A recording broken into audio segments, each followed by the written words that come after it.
ਦੋਸਤੋ 6 ਜੂਨ ਨੂੰ ਦਿੱਲੀ ਦੇ ਜੰਤਰ ਮੰਤਰ ਵਿਖੇ ਕਿਸੇ ਵੱਡੇ ਤੂਫਾਨ ਦੀ ਪੇਸ਼ੀਨਗੋਈ ਕੀਤੀ ਜਾ ਰਹੀ ਹੈ।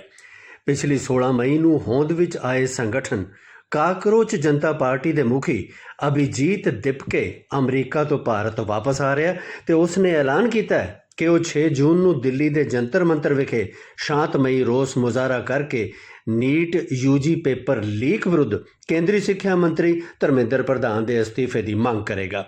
ਇਸ ਲਈ ਉਸਨੇ ਆਪਣੇ ਲੱਖਾਂ ਫਾਲੋਅਰਸ ਨੂੰ 6 ਜੂਨ ਨੂੰ ਦਿੱਲੀ ਪਹੁੰਚਣ ਦਾ ਸੱਦਾ ਦੇ ਦਿੱਤਾ ਹੈ। I have decided to come back to India. Yes, मैं अपने देश अपने घर इंडिया वापस आ रहा हूँ एजुकेशन मिनिस्टर धर्मेंद्र प्रधान का रेजिग्नेशन मांगने के लिए। इतने दिन से आप सब देख ही रहे हो कि हम सोशल मीडिया पर आवाज उठा रहे हैं कि पेपर लीक के कारण जिन नीट के बच्चों ने सुसाइड की और जो लाखों स्टूडेंट्स की मेहनत बर्बाद हुई है, उसके लिए तो धर्मेंद्र प्रधान को रिजाइन करना ही चाहिए।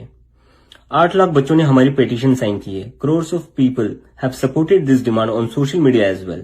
And not just that, देश में कई सारी जगहों पर इसको लेकर प्रोटेस्ट भी तो हो रहे हैं, जैसे लखनऊ, जयपुर, महाराष्ट्र, दिल्ली, लेकिन फिर भी इनको कोई फर्क नहीं पड़ रहा।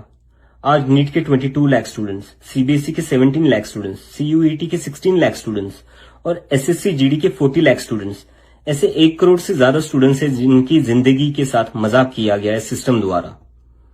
इसकी वजह से स्टूडेंट्स बहुत ही ज्यादा एंशियस और परेशान है अपने फ्यूचर को लेकर। किसी को तो इसकी जिम्मेदारी लेनी होगी। इतने बड़े ब्लंडर के बाद भी अगर एजुकेशन मिनिस्टर रिजाइन नहीं करते तो इसका मतलब इस देश में अकाउंटेबिलिटी नाम की कोई चीज बची ही नहीं है। ऐसा लगता है कि सिस्टम जितनी चाहे उतनी गलतियां कर सकता है और उसके लिए कोई कॉन्सिक्वेंसेस है ही नहीं। सारे कॉन्सिक्वेंसेस स्टूडेंट्स के लिए है। ऐसा कब तक चलेगा? इसलिए अब वक्त आ चुका है, हम सबको साथ आना होगा और भारत के संविधान के रास्ते पर चलते हुए पीसफुली अपनी आवाज उठाकर धर्मेंद्र प्रधान के रेजिग्नेशन की डिमांड करनी होगी। अगर हम सब साथ मिलकर आवाज उठाएंगे तो जरूर इनको हमारी बात माननी होगी। मैंने डिसाइड किया है, मैं 6 जून सैटरडे सुबह दिल्ली आऊंगा। आप सब मुझे एयरपोर्ट पर मिलिए। हम सब मिलकर पार्लियामेंट स्ट्रीट पुलिस स्टेशन जाएंगे और वहां पर जंतर मंतर पर एक पीसफुल प्रोटेस्ट करने के लिए परमिशन मांगेंगे। इंडिया का कॉन्स्टिट्यूशन हमें राइट देता है कि गलत के खिलाफ हम पीसफुल तरीके से अपनी आवाज उठा सकते हैं। उसी कॉन्स्टिट्यूशन के अकॉर्डिंग हम अपनी आवाज उठाएंगे और मैं उम्मीद करता हूं जितने भी कॉकरोच जनता पार्टी के सपोर्टर्स हैं और जितने भी स्टूडेंट्स और यूथ इस सिस्टम से परेशान हैं वो इस प्रोटेस्ट में शामिल होंगे। जिसको लगता है धर्मेंद्र प्रधान एजुकेशन मिनिस्टर जो है हमारे, उनको रिजाइन करना चाहिए, वो सभी लोग इस प्रोटेस्ट में शामिल हो जाए। मेरे फ्रेंड्स और फैमिली को डर है कि मुझे एयरपोर्ट से ही अरेस्ट कर लेंगे और फिर जेल भेज देंगे, लेकिन मुझे अभी भी उम्मीद है कि आज भी हमारा देश एक डेमोक्रेसी है और हमें पीसफुली प्रोटेस्ट करने की परमिशन मिल जाएगी। I want to make it clear, I'm a big admirer of Gandhi, Ambedkar, Bhagat Singh and Nehru, and I believe in the Constitution of India more than anything else, जो हम सबको एक democracy में अपनी आवाज रखने का राइट देता है। और रही बात जेल के डर की, हम कब तक डर कर जिएंगे यार? ये देश किसी एक पार्टी का थोड़ी ना है, ये देश तो हम सबका है।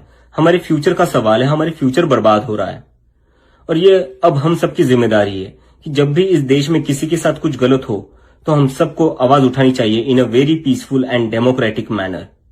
मैं चाहता तो यहाँ यूएसए में जॉब लेकर आराम से रह सकता था। मुझे पिछले कुछ दिनों में कई जॉब ऑफर्स भी आई है, but I am not gonna take it as I have decided to come back to India because I love my country and I really want to do something for my country. हम सब आज जो कुछ भी है वो सब इस देश ने हमें जो दिया है उसी के कारण है और अब हमारी बारी है अपने देश के लिए कुछ करने की, क्योंकि अगर हम आज कुछ नहीं करेंगे तो कौन करेगा? कब तक हम वेट करेंगे? कोई और आएगा, आवाज उठाएगा और हमें बचाएगा।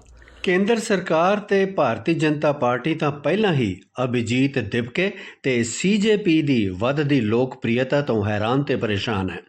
ਸੰਗਠਨ ਦੇ ਇੰਸਟਾਗ੍ਰਾਮ ਤੇ ਟਵਿੱਟਰ ਐਕਸ ਹੈਂਡਲ ਬਲੌਕ ਕਰ ਦਿੱਤੇ ਗਏ ਨੇ, ਜਿਸ ਦੀ ਵੱਖ-ਵੱਖ ਪਾਰਟੀਆਂ ਦੇ ਨੇਤਾਵਾਂ ਨੇ ਨਿਖੇਧੀ ਕਰਦਿਆਂ ਕਿਹਾ ਕਿ ਕੇਂਦਰ ਸਰਕਾਰ ਨੂੰ ਨੌਜਵਾਨਾਂ ਦੀਆਂ ਚਿੰਤਾਵਾਂ ਨੂੰ ਸਮਝਣਾ ਚਾਹੀਦਾ ਤੇ ਉਹਨਾਂ ਨੂੰ ਦੂਰ ਕਰਨ ਲਈ ਯਤਨ ਕਰਨੇ ਚਾਹੀਦੇ ਨੇ। ਹੋ ਸਕਦਾ ਹੈ ਕਿ ਅਭਿਜੀਤ ਦਿਪਕੇ ਨੂੰ 6 ਜੂਨ ਦੇ ਰੋਸ ਪ੍ਰਦਰਸ਼ਨ ਲਈ ਇਜਾਜ਼ਤ ਨਾ ਮਿਲੇ ਤੇ ਅਮਨ ਕਾਨੂੰਨ ਦੇ ਵਿਗੜਨ ਦਾ ਬਹਾਨਾ ਲਾ ਕੇ ਜੇ ਉਸ ਨੂੰ ਗ੍ਰਿਫਤਾਰ ਕੀਤਾ ਜਾਂਦਾ ਹੈ ਤਾਂ ਇਹ ਕੇਂਦਰ ਸਰਕਾਰ ਅਤੇ ਭਾਰਤੀ ਜਨਤਾ ਪਾਰਟੀ ਦੀ ਹਾਰ ਮੰਨੀ ਜਾਏਗੀ। ਸੀਜੇਪੀ ਤੇ ਅਭਿਜੀਤ ਦਿਪਕੇ ਮੁੱਖ ਤੌਰ ਤੇ ਨੌਜਵਾਨਾਂ 'ਚ ਵੱਧ ਰਹੀ ਬੇਰੁਜ਼ਗਾਰੀ ਤੇ ਮੰਤਰੀਆਂ ਅਧਿਕਾਰੀਆਂ ਦੀ ਜ਼ਿੰਮੇਵਾਰੀ ਤੈਅ ਕਰਨ ਵਰਗੇ ਜਾਇਜ਼ ਮੁੱਦੇ ਉਜਾਗਰ ਕਰ ਰਹੇ ਨੇ। ਪਰ ਪ੍ਰਧਾਨ ਮੰਤਰੀ ਨਰਿੰਦਰ ਮੋਦੀ ਦੇ ਸਮਰਥਕ ਸੀਜੇਪੀ ਦੀ ਮੁਹਿੰਮ ਨੂੰ ਆਨਲਾਈਨ ਸਿਆਸੀ ਰੰਗਮੰਚ ਦਾ ਨਾਂ ਦੇ ਰਹੇ ਨੇ। ਪਰ ਜੇ ਇਹ ਮੁਹਿੰਮ ਜ਼ੋਰ ਫੜ ਗਈ ਤਾਂ ਕੇਂਦਰ ਸਰਕਾਰ ਤੇ ਭਾਰਤੀ ਜਨਤਾ ਪਾਰਟੀ ਲਈ ਚਿੰਤਾ ਵੱਧ ਸਕਦੀ ਹੈ। ਕੋਸ਼ਿਸ਼ ਇਹ ਹੋਏਗੀ ਕਿ ਇਸ ਮੁਹਿੰਮ ਨੂੰ ਅੱਗੇ ਵਧਣ ਤੋਂ ਪਹਿਲਾਂ ਹੀ ਖਤਮ ਕਰਨ ਦੀਆਂ ਕੋਸ਼ਿਸ਼ਾਂ ਕੀਤੀਆਂ ਜਾਣ।